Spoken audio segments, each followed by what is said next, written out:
Buenos días, buenas tardes, buenas noches. Mi nombre es Camilo Andrés Bonilla Vega y vengo a hacer lo que va haciendo mi narración del libro El Acontecimiento. El cual fue escrito por Anne Ernaux. La pro- el libro inicia con la protagonista Ángel, que se encuentra en un estado de desesperación a descubrir de que está embarazada en 1963, una época en donde el aborto es penalizado con penas de cárcel y multas. Esto sola y enfrentando el rechazo social de afrontar también la confusión y emocional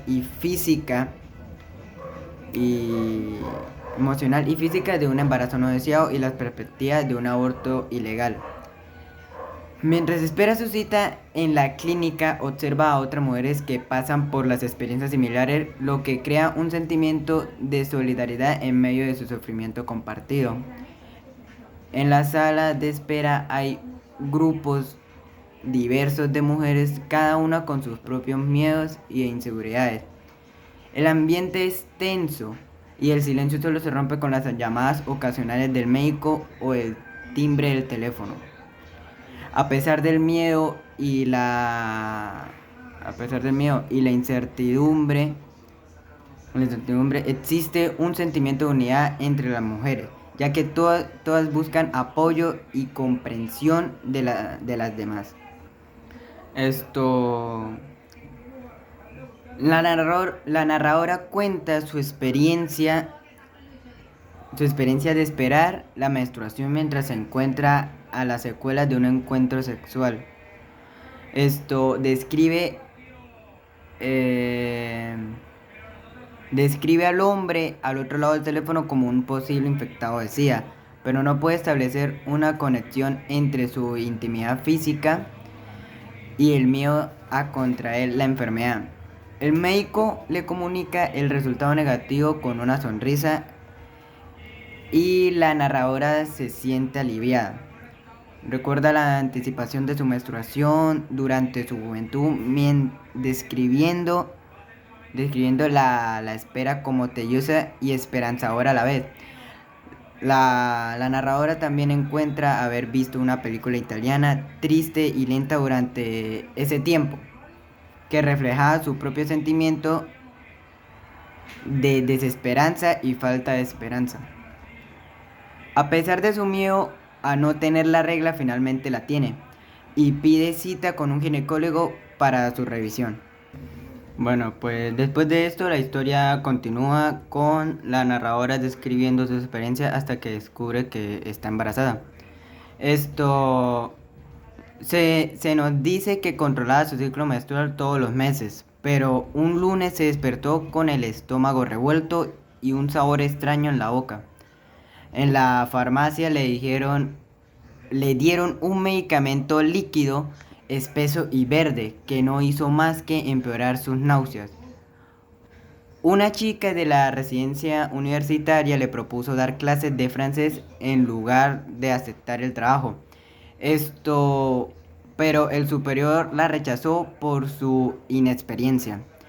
La narradora se imaginó a sí misma dando clases delante de los alumnos, lo que provocó náuseas de nuevo. Llamó a la superiora para rechazar las clases y fue al médico por sus problemas estomacales.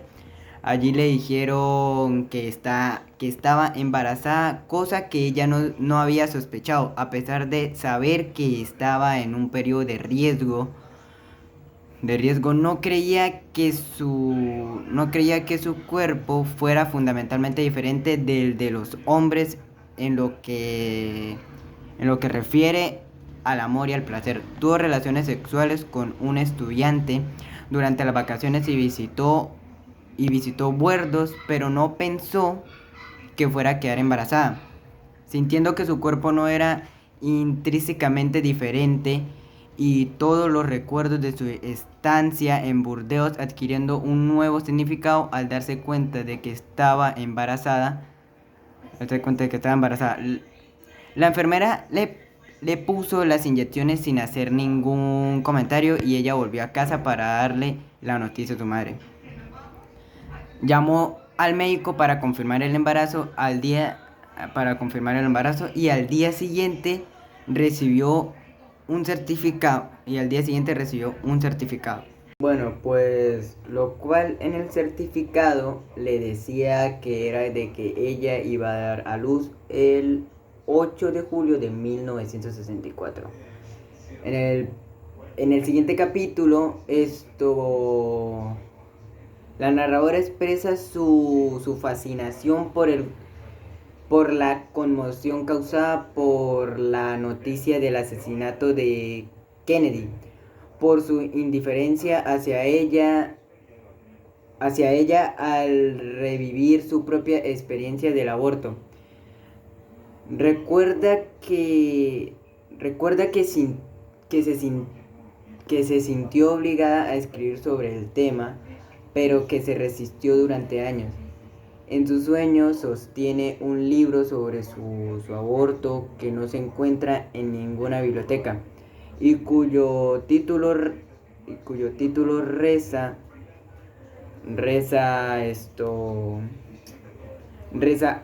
agotado. Se pregunta si debería escribir el libro, sintiendo a la vez repulsión y consuelo por los recuerdos, reconociendo el estigma que rodeó la clandestinidad de su aborto. Su aborto en el pasado y las leyes que silenciaban a las mujeres. Pero ahora se siente libre para enfrentar a la experiencia sin sentimientos colectivos ni fórmulas simplísticas. Se propone explorar cada detalle sobre el aborto utilizando como referencia su agenda y su diario de ese entonces. Y revivir cada sensación inolvidable hasta que las palabras fluyan. Cree que el derecho a compartir esta experiencia ineludible no debe estar penado por la ley y que hay que acabar con el silencio que la rodea. En el siguiente capítulo, la oradora describe su decisión de abortar y las presiones sociales a las que se enfrentó. Había ido a la universidad y era la primera de su familia. La primera de su familia en salir a pesar de salir de su entorno de clase trabajadora. Sin embargo, a pesar de su educación, no pudo escapar de la pobreza heredada simbolizada por su padre alcohólico y su madre soltera.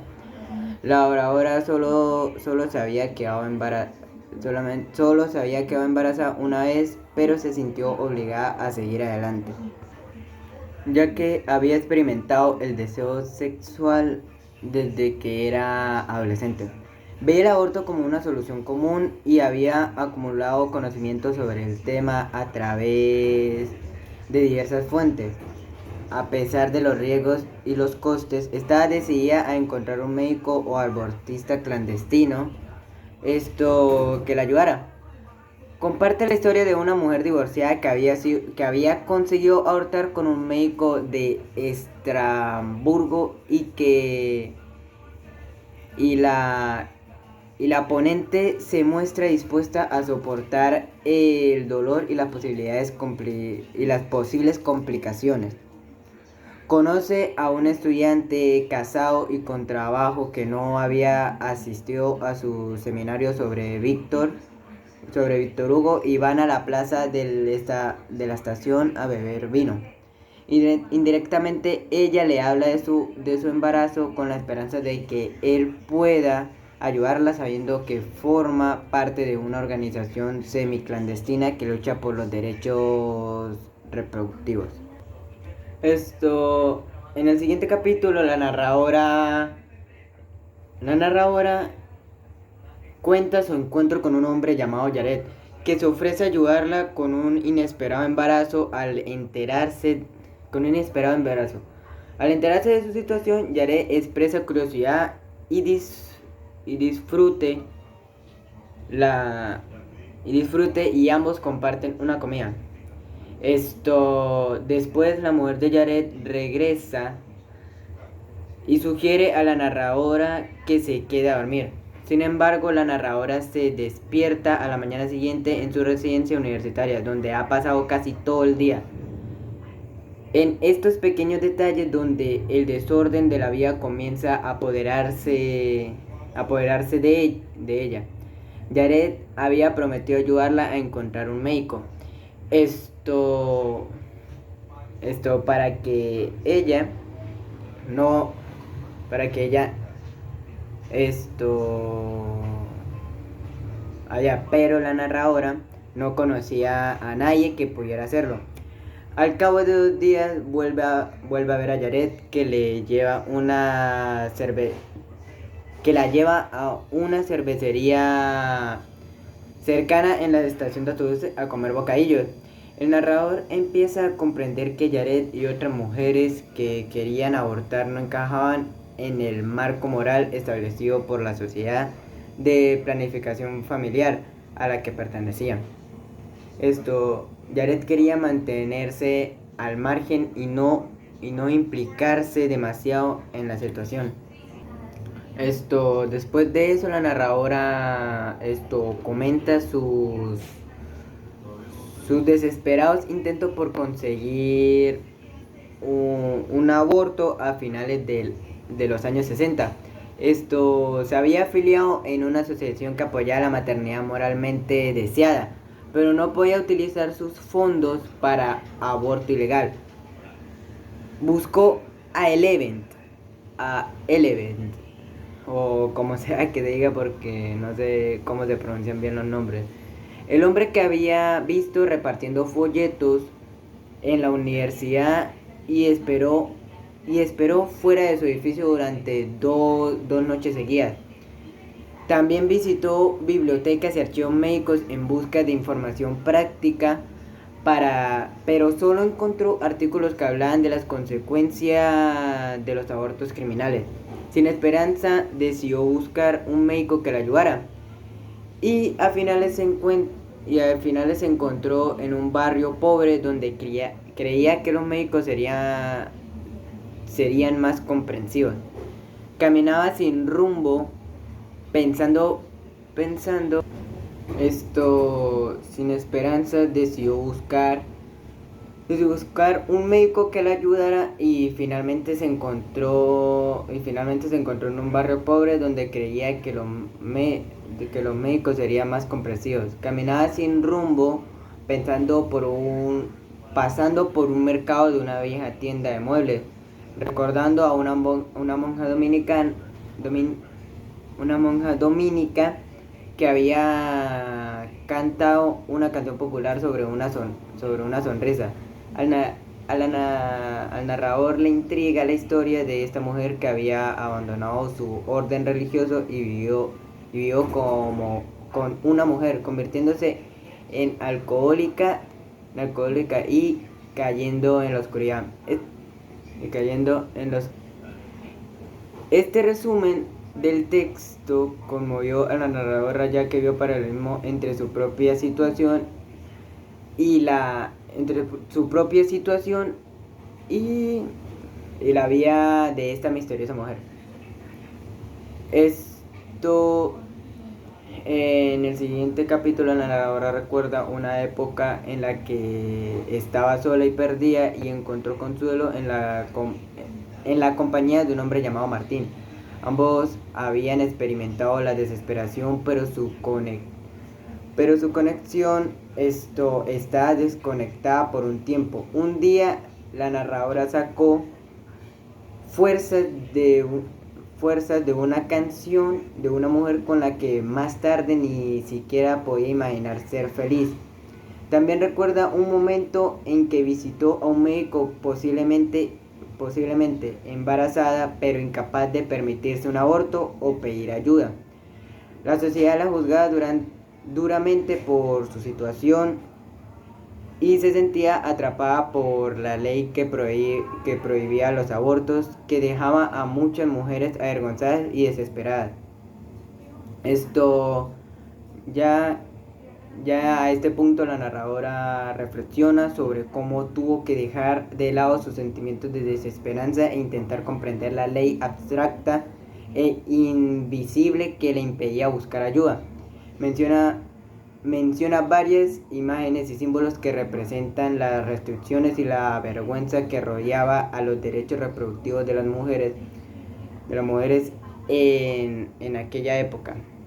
Esto Así sería más o menos lo que sería mi narración de el acontecimiento. Y ya, eso es todo. Ya como para concluir, el libro se expresa de una manera, bajo mi perspectiva, de una manera súper bien, o sea, en pocas palabras se siente, en grandes partes del texto se siente ya lo que es la desesperación del personaje principal por no saber qué hacer, por no saber cómo actuar y también por el hecho de cómo será juzgada por la gente o sociedad. Esto ya porque el libro toca temas muy sensibles, por ejemplo la presión social y el aborto, lo cual eso, y más el aborto, ya que el aborto tiene, dentro de lo que acabe la sociedad de hoy en día, el aborto está dividida en dos clases de personas, o sea, las personas que apoyan el aborto, ya que lo ven como un estilo de salida o solución de, de lo que ya es el embarazo, por ejemplo, del embarazo, ya como para las mujeres que fueron abusadas y por el abuso llegaron a quedar embarazadas, o para otras mujeres que no tenían previsto de haber tenido hijos. Y del otro lado de la moneda están las personas que ven que en el aborto como un asesinato, lo cual lo cual lo hace ver un acto impuro, por así decirlo, y en las personas religiosas un acto de pecado, que el cual llevaría al castigo, por así decirlo, divino. Esto pues, esto sería más o menos lo que ya va siendo el final de mi video. Pues el video de por sí no es extenso, pero la verdad intenté como que hablar de lo más importante. Pues ya, ahora sí, eso es todo. Y ya.